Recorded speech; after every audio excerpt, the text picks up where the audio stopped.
was a monster week for economic data. In fact, it seemed, at least to my eyes, to be the busiest week for economic data releases this entire year and this entire economic cycle. And it was a real doozy. I mean, economic release after economic release, the picture was very, very clear of what it all painted. Not even just the totality anymore, but the overwhelming majority of the data we received was very sour. All of it suggested economic recession. We got really bad survey data. We got really bad hard labor data. So let's walk through it all in today's video. But first, a word from this video's sponsor. This video is sponsored by River. You guys, River is changing the game when it comes to being a Bitcoin exchange. You can buy on river.com right now with zero fees when you set up a recurring order. And also they have a proprietary multi-sig self-custody solution. So you can rest assured that all the Bitcoin that you buy will not be lent out to third parties and will be kept in their proprietary cold storage solution. You could use code, you can click the link in the description or go to river.com/TBL to get $5 in free Bitcoin when you spend your first $100. Once again, this show is sponsored by river.com. So let's dive into it. Let's take a look at the totality of the data to see if we can't get a good picture as to what's happening here. So first things first, this is the week as a whole. Scrolling up to the top here, you can see that on Monday, just by the looks of it, this is a lot of economic data. Now, for reference, I would go to the next week, but it takes a few mouse clicks in order to do that. But it goes down to about here. So very, very busy week on the economic data front. We started things off on Monday here with manufacturing PMIs, and the manufacturing PMIs were all very, very sour. Again, a slew of data this week just confirmed that the economy is in fact slowing. ISM manufacturing is in shambles. If you take a look there, every single component of the survey, not just the headline number, but every single component of the survey is moving down except for prices paid. So basically, this is a survey that goes out to all upstream United States manufacturers, or at least a lot of them, and it surveys are conditions better or worse than they were last month. When these numbers are falling, it means that the majority of respondents are saying that they are worse than they were last month. Every single one except for prices paid. So employment is going down, new orders are going down, the prices are rising. And that tells you quite a bit about the condition that we're in. So survey says, right, not just in the expression, as an expression, but a literal survey says that the recession is closing in, right? Now, one other absolutely insane thing is something that Jerome Powell said on Wednesday. So Tuesday was a little bit light on the data front, got a little bit of a reprieve there. But on Wednesday, we had the Fed's FOMC meeting. They have one of these every couple of months where they, the unelected cabal of elders reveals how much they're going to increase or what they're going to do to the cost of capital for the world's largest borrowing market. And they decided to leave it unchanged. But in the press conference, one of the reporters asked Jerome Powell about what they were doing about the Bank Term Funding Program. As you guys know, if you've watched videos here, if you've read the Substack before, or if you follow me on Twitter, then you know that the Bank Term Funding Program is kind of backstopping the entire U.S. banking system right now. It's preventing a massive cascade of bank failures. And the reporter asked if they would extend the Bank Term Funding Program beyond its deadline when it's set to expire in March. And take a look at what Mr. Jerome Powell said in response to that question. Quick follow-up to the question about banking stresses. You talked about how the banking system is resilient. Of course, part of the resilience the past year stems from the Bank Term Funding Program that you launched in March. Given that bond prices have not recovered, that unrealized losses are probably mounting, how likely is it that you might have to extend that program in March next year? Good question. We haven't really been thinking about that yet. It's November 1, and that's a decision we'll be making in the first quarter of next year. That's crazy. For context, BTFP, or the Bank Term Funding Program, is an emergency loan facility that the Fed created where banks can take their devalued U.S. Treasuries to the Fed for a loan at par. The reason they're devalued is because of obviously a sell-off in U.S. Treasuries that send yields higher, but also the Fed's interest rate hikes influences yields higher, causes people to sell off Treasuries, and that devalues outstanding bonds, right? If I have a bond that's yielding 1% and all of a sudden outstanding yields are soaring to 3, 4, 5%, all the on-the-run issues are issued at 5%, then my bond is worth much less because the price has to go down in order for the yield to match that 5%. And so banks are sitting on huge losses as a result, in large part because of the Fed's interest rate hikes.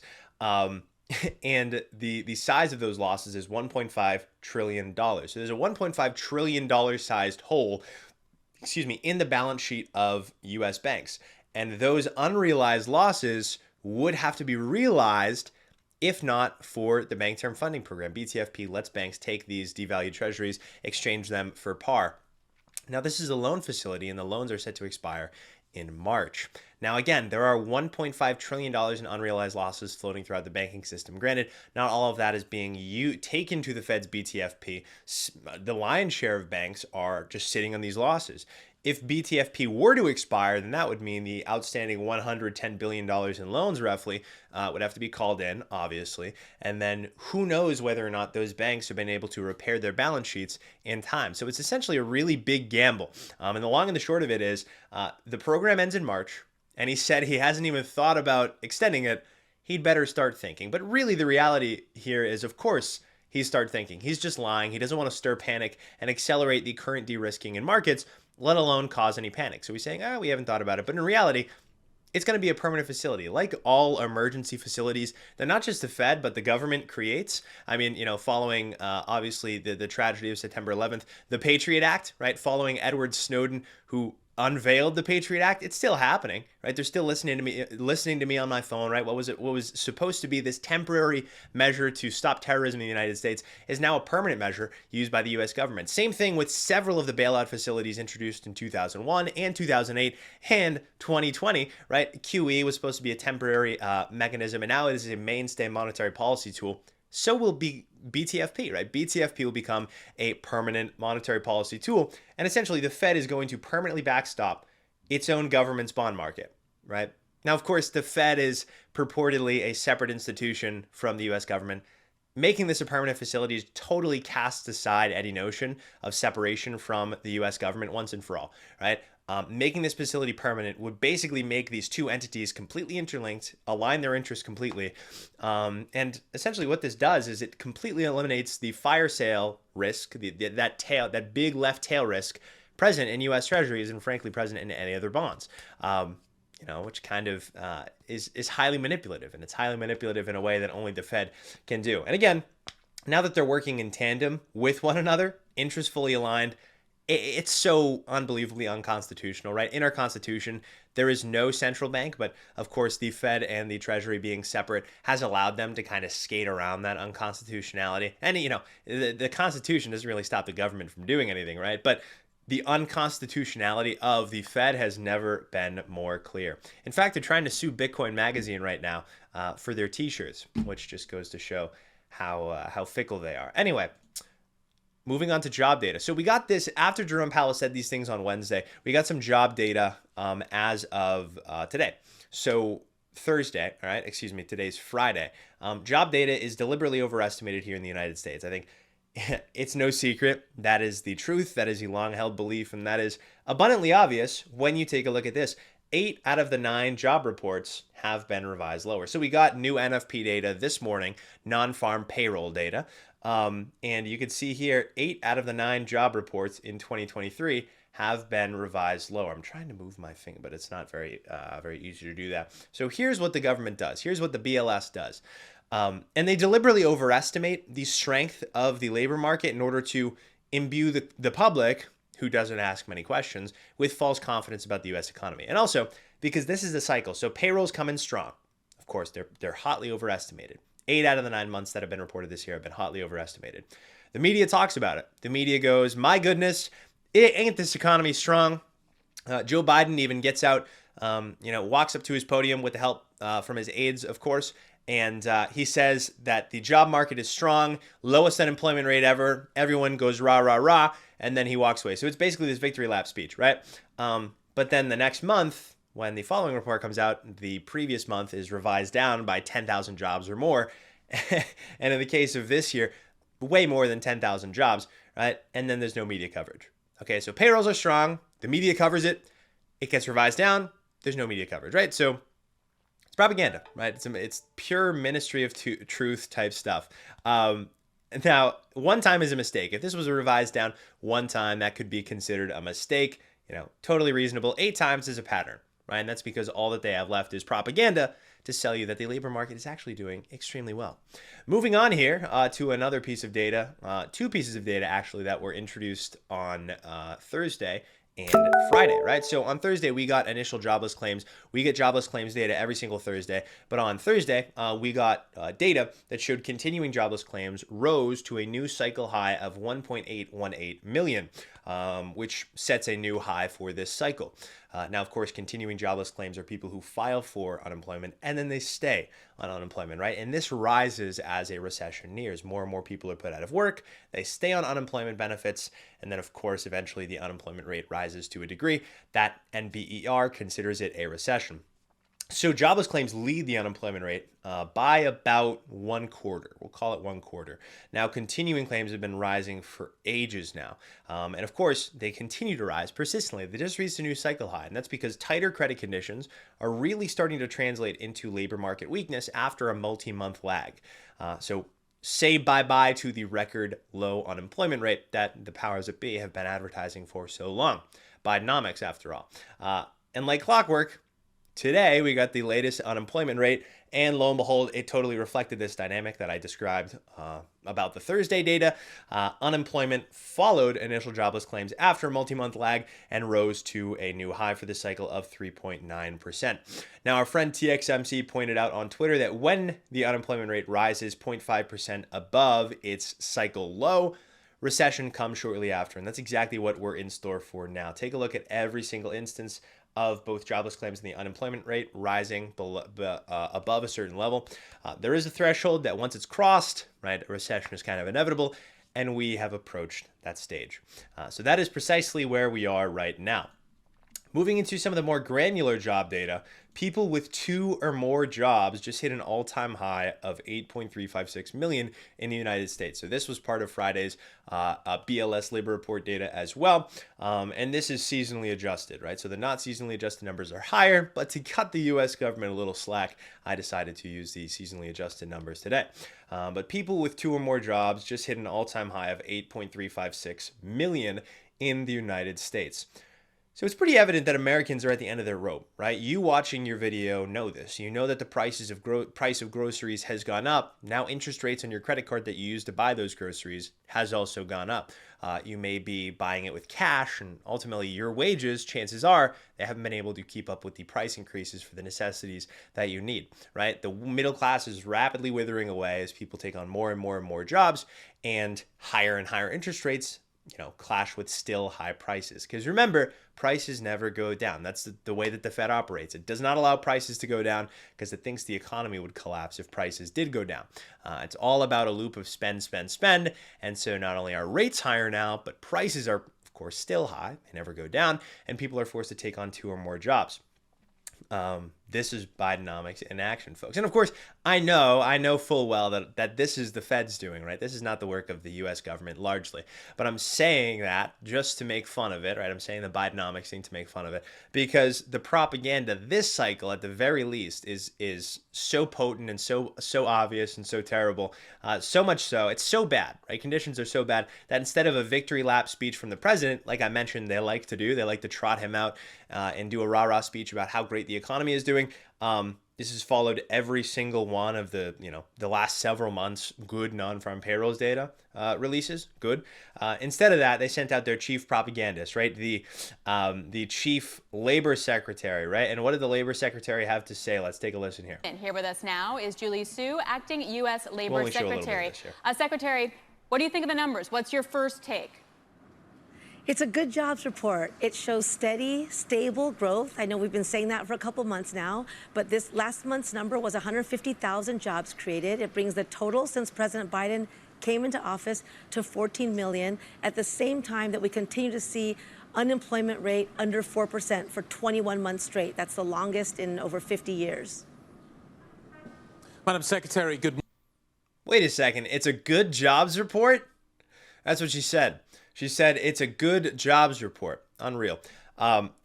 Again, that's why I called her the chief propagandist instead of the chief labor officer. I mentioned every single 8 out of the 9, actually, not every single, but 8 out of the 9 BLS labor releases for job gains for non-farm payrolls have been revised downward once is a mistake 8 times out of 9 is a pattern.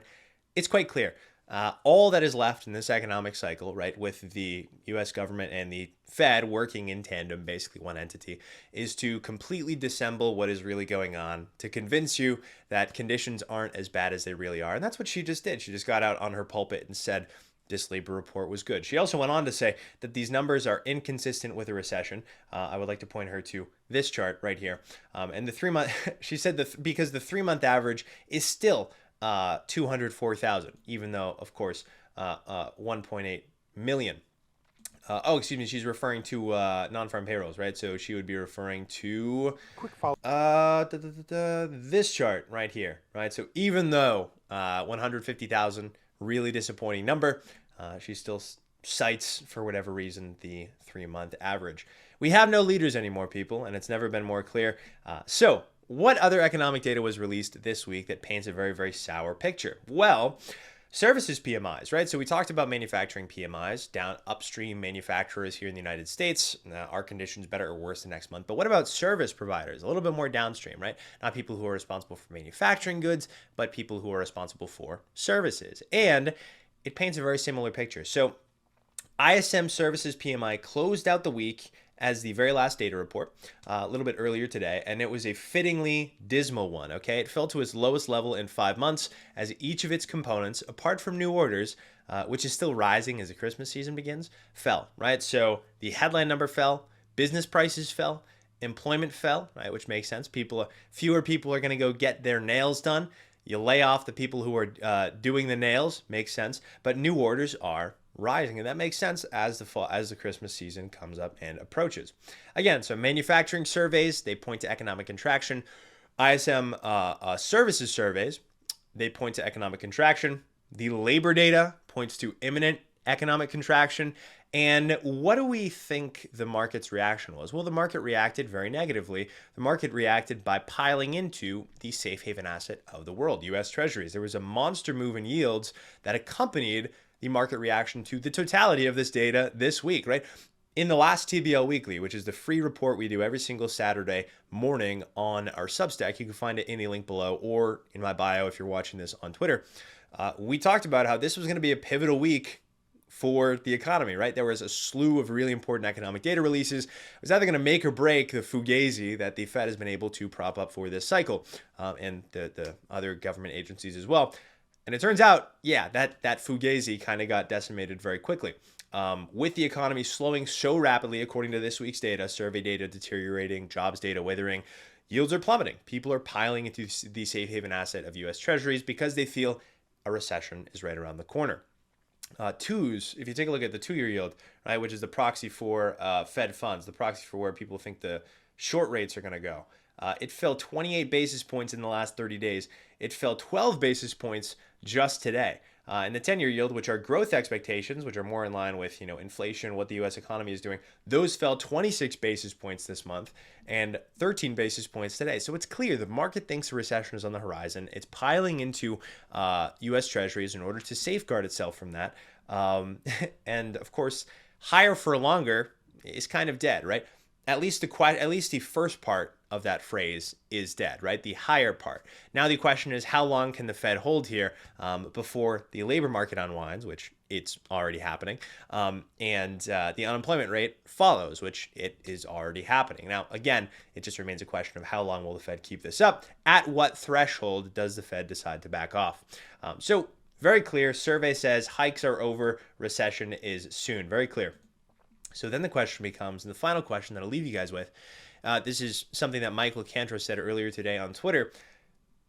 How much more time on the bad news is good shot clock is left? So what he's referring to is economic data and the stock market's reaction to it. For a pretty long time, bad news has been good news. If you see in that big red bubble right there, having trouble orienting my fingers, that big red bubble right there, that has been a period where bad news has been good news, right? So any bad economic news we received was good news for the stock market and vice versa. But now, as you can see here in the green, we've moved above that. And now bad news is bad news. And the way that I derive this, pretty simple, is just the correlation between the S&P 500 and the Citi Economic Surprise Index. So economic surprise, i.e., are the expectations for economic data releases met or are they undershot? And based on the stock market's reaction to that, we can gauge whether or not bad news is good news or bad news is bad news. And we're moving back into a regime where bad news is bad news. So I ask you this, just like Michael Cantro asked his Twitter audience this: how much longer will this take until bad news is once again bad news? And in response to all of this souring and worsening economic data, do risk markets decide to respond the way that they should by moving down? So that's all for today's video. Thank you guys so much for sticking around. Pretty long one today, 20 minutes on the clock. I appreciate you guys so much for sticking with me. Of course, if you're watching this on Twitter, make sure you follow. Make sure you follow the company account as well, the Bitcoin Layer. If you're watching this on YouTube, of course, subscribe, hit notifications so that you don't miss when we upload a new video. And of course, thank you so much to River for sponsoring today's video. They are changing the game. They are leading the charge when it comes to Bitcoin exchanges. You can DCA with them for 0 fees. They have a proprietary multi-sig self-custody solution for all the coins that you buy with them. That's all for today's video. Have a great day, everyone.